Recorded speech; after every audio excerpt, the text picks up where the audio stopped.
ఇక తెలుగు రాష్ట్రాల్లో క్రిస్మస్ వేడుకలంటే అందరికీ మొదటగా గుర్తుకొచ్చేది మెదక్ చర్చి. ప్రపంచంలోనే ప్రముఖ చర్చిల్లో ఎతైనదిగా గుర్తింపు పొందిన చర్చి భారతదేశంలోనే తెలంగాణ రాష్ట్రంలో ఉంది. దాదాపు 100 ఏళ్లైన చెక్కు చెదరని ప్రార్థనా మందిరం గ్రామీణ ప్రాంతాల్లో క్రైస్తవ ప్రచారాన్ని చేయాలన్న డిమాండ్ మేరకు మెదక్ చేరుకున్నారు.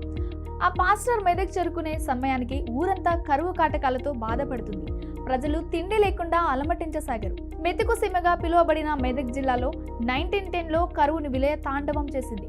తిండి లేక బతుకు తెరువు కష్టమే. కరువు రకసి నుండి జనాలను రక్షించాలనే సంకల్పంతో చర్చి నిర్మాణానికి శ్రీకారం చుట్టారు. 1914లో పునాది రాయి పడి 10 ఏళ్ల పాటు పనులు కొనసాగాయి. 1924లో పూర్తయింది. ప్రపంచవ్యాప్తంగా గుర్తింపు పొంది ఆసియాలో రెండో అతి పెద్ద మెదక్ క్యాథెడ్రల్ చర్చిలో క్రిస్మస్ వేడుకలు ప్రతి ఏటా ఎంతో ఘనంగా జరుగుతాయి. మత సామరస్యానికి ప్రతీకగా నిలుస్తూ చెక్క చెదరని రాతి కట్టడంగా ఆనాటి చరిత్రకు సజీవ సాక్ష్యంగా నిలుస్తుంది. క్రిస్మస్ వేడుకల్లో పాల్గొనడానికి దేశ విదేశాల నుంచి క్రైస్తవ సోదరులు మత పెద్దలు హాజరవుతుంటారు.